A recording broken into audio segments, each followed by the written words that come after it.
जल्दी इस वक्त ये बड़ी 8 खबरों का अपडेट आपके सामने रख देते हैं, क्योंकि जिस तरीके से वॉर फ्रंट से तस्वीरें आ रही हैं, आपको बताया कि किस तरीके से लगातार हमलों को अंजाम दिया जा रहा है। राफा में इजरायली सेना के एक्शन की तस्वीर आई, गाजा के जबालिया में भी आईडीएफ ने हमले को अंजाम दिया है, वहीं अल जैतून में हमास ने निशाना बनाया और हिजबुल्लाह के ठिकानों पर भी एयर स्ट्राइक को लेकर आई बड़ी खबर। वहीं एंटी बैलिस्टिक मिसाइल NM-A2 को लॉन्च करने को लेकर बड़ी खबर रूसी वॉर फ्रंट से भी सामने आ चुकी है। वहीं अब यूक्रेनी अटैक में किस तरीके से टर्टल टैंक तबाह हुआ और दंगों के बाद फ्रांस के हालात की तस्वीर आपने देखी है। लेकिन इस बीच आपको बता दें, आगे और बड़ी खबरों का रुख करेंगे और चर्चा करेंगे। हमारे साथ major general retired GD Bakshi sir defence expert के तौर पर अब से थोड़ी देर बाद हमें ज्वाइन करेंगे। फिलहाल इस वक्त मुझे स्क्रीन पर नजर आ रहे हैं air commodore retired Ashwinder Singh Bahl sir as a defence expert, और मेरे सहयोगी मनीष झा इस वक्त हमें ज्वाइन कर चुके हैं। लेकिन अब चर्चा करने से पहले आज की एक सबसे बड़ी खबर, और आपको यह भी बता दें कि किस तरीके से दोनों वॉर फ्रंट पर हालात बने हुए हैं, उसी के तहत अब न्यूक्लियर वार्निंग को लेकर भी हम चर्चा करेंगे। क्योंकि जानिए कि किस तरीके से अब न्यूक्लियर वार्निंग और खार्किव का बदला क्रिमिया से। हालांकि जिस तरीके से बड़ी खबरें अब अलग अलग वॉर फ्रंट से आ रही है, महत्वपूर्ण खबर है पुतिन जिनपिंग की न्यूक्लियर वार्निंग को लेकर, जहां न्यूक्लियर फुटबॉल के साथ शी और पुतिन नजर आए हैं, और खार्किव का बदला क्रिमिया दहला। क्यों कह रहे हैं? क्योंकि खार्किव पर रूस के कब्जे और रूस के एयरबेस क्रिमिया को अब कैसे दहला दिया गया है, इसको लेकर बड़ा इनपुट आपके सामने होगा। वहीं अब कीव पर कब्जे का प्लान, ब्लूप्रिंट तैयार, खार्किव पर हमला, कीव पर कब्जा करने का प्लान का हिस्सा, और कीव पर खार्किव, बेलारूस, ओडेसा और पोलैंड की तरफ से हमले के प्लान को लेकर भी एक एक इंफॉर्मेशन अब से थोड़ी देर बाद होगी आपके सामने। वहीं एक और तस्वीर आपको हम दिखा रहे हैं, स्लोवाकिया के पीएम पर जानलेवा हमले की यह तस्वीर, जहां स्लोवाकिया के पीएम रॉबर्ट फिको को हमलावर ने ताबड़तोड़ 5 गोलियां मारी और सर्जरी के बाद उनकी हालत फिलहाल स्थिर बताई जा रही है। लेकिन उन पर हमला हुआ क्यों, ये हम आपको बताएंगे। और साथ ही बड़ी खबर, जहां सबसे पहले इस पर चर्चा भी करनी होगी और ये जानना होगा कि किस तरीके से अब रूस चीन के न्यूक्लियर शक्ति प्रदर्शन को लेकर ये खबर बड़ी है। क्योंकि बीजिंग में दोनों देशों ने न्यूक्लियर फुटबॉल दिखाई है, और बीजिंग में रूस के साथ चीन का ये जो न्यूक्लियर ब्रीफकेस दिखा है, न्यूक्लियर फुटबॉल के साथ दिखे पुतिन और जिनपिंग।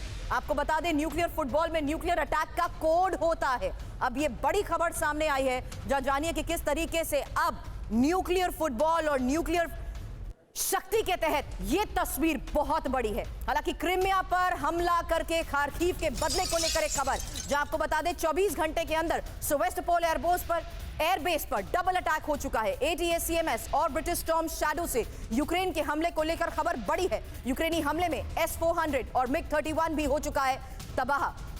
बड़ी खबर आपको बता दें, क्योंकि कीव पर कब्जे के प्लान में अब रूस है और कीव को काबू में करने का रूसी ब्लूप्रिंट हो चुका है तैयार। ये बड़ी खबर, 4 तरफ से हो सकता है कीव पर फाइनल अटैक। सही सुना आपने, चौतरफा हमला कीव पर, और खार्किव पर कब्जे के बाद रूस बढ़ सकता है आगे। बेलारूस और ओडेसा से हो सकता है रूसी हमला। तो जिस तरीके से फिलहाल हमलों को अंजाम दिया जा रहा है, एक चौंकाने वाली भी तस्वीर आई थी, और यह हमला हुआ था स्लोवाकिया के पीएम रॉबर्ट फिको पर। यही खबर है, फिको को एक के बाद एक 5 गोलियां मारी गई हैं, और 3.5 घंटे की सर्जरी के बाद फिलहाल वो खतरे से बाहर तो बताए जा रहे हैं, लेकिन हालत स्थिर है।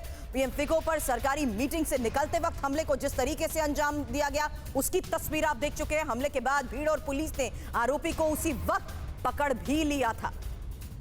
चलिए अब चर्चा करते हैं, और जिस तरीके से अभी हालात बने हुए हैं, और मैं चाहूंगी बहल सर इस बारे में आप सबसे पहले बताएं कि आखिर खार्किव पर कब्जे के बाद अब कीव पर कब्जे को देखते हुए ये कितनी बड़ी स्ट्रैटेजी नजर आ रही है, और कितना आसान हो चुका है आज के इस लेवल पर खार्किव पर कब्जे का दावा करने के तहत आगे बढ़ना।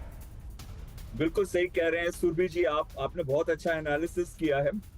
जब देखें, जब से बर्फ मेल्ट हुई है, रशियन एडवांस बहुत फास्ट हो गया है। चारों तरफ से उन्होंने घेर लिया है, कई विलेजेस खार्किव के उन्होंने ऑक्यूपाई कर लिए हैं, और खार्किव से लेके खेरसोन तक, जो कि 20 से 25% पूरा टेरिटरी है यूक्रेन का, वो अब आ रहा है इनके कंट्रोल में। लेकिन खार्किव पे अभी कब्जा नहीं हुआ, चारों तरफ से आइसोलेट कर दिया गया है। कब्जा कुछ ही दिनों में हो जाएगा। हाँ, कीव तक जाने में बहुत समय लगेगा, लेकिन साथ साथ में पुतिन ने जो कहा है कि हम अभी भी संधि करने को तैयार हैं, अगर हम सबके इंटरेस्ट को देखा जाएगा, खाली यूक्रेन का नहीं, सभी के इंटरेस्ट को देखा जाएगा। जो आने वाले दिन हैं वो बहुत ही अहम है यूक्रेन के लिए, क्योंकि उनका आर्म्स और असला जो है वो कम हो चुका है, वो खत्म होता जा रहा है। और साथ साथ में जो कैजुअलिटीज उन्होंने सही हैं, और जिस हिसाब से 500,000 आर्मी 5 लाख लोगों को खार्किव के पास पोजीशन कर दिया गया है, तो ये कहीं ना कहीं इंडिकेटिव है कि ये खार्किव पे रुकने वाला नहीं है, ये कंटिन्यूअसली आगे बढ़ता रहेगा जब तक कि सॉल्यूशन, परमानेंट सॉल्यूशन कोई ना मिले। बिल्कुल बिल्कुल सही कह रहे हैं आप सर। चौतरफा हमले के तहत ही जो प्रोजेक्शन इस वक्त और खार्किव पे कब्जे की बात की जा रही है, क्या ऐसे में ये मान लिया जाए कि यूक्रेन को सरेंडर करने पर कर दिया गया है मजबूर? इस पर भी आगे करूंगी चर्चा, लेकिन उससे पहले रूस चीन की न्यूक्लियर वार्निंग को लेकर बड़ी खबर है, क्योंकि बीजिंग में पुतिन और जिनपिंग की मुलाकात की तस्वीरें आ चुकी हैं सामने। मुलाकात के बाद पुतिन का अमेरिका पर पहला प्रहार, अमेरिकी प्रतिबंध से सिर्फ वॉशिंगटन को नुकसान। रूस चीन के बीच 90% रूबल और युआन में लेन देन को लेकर खबर बड़ी है। अमेरिका ने रूस के केंद्रीय बैंक को डॉलर लेन देन से काट दिया था। तो मुलाकात के बाद अब पुतिन ने यूएस पर किया है प्रहार, और इस मुलाकात की तस्वीरें सामने आने के बाद जाहिर सी बात है दुनिया भर की नजर थी। लेकिन बड़ी खबर क्या निकलकर सामने आई है, कैसे अमेरिकी प्रतिबंध को लेकर यह खबर बड़ी है कि अमेरिकी प्रतिबंध से सिर्फ वॉशिंगटन को ही नुकसान हुआ है, जबकि रूस और चीन के बीच 90% रूबल और युआन में लेन देन को लेकर किया जा रहा है बड़ा दावा।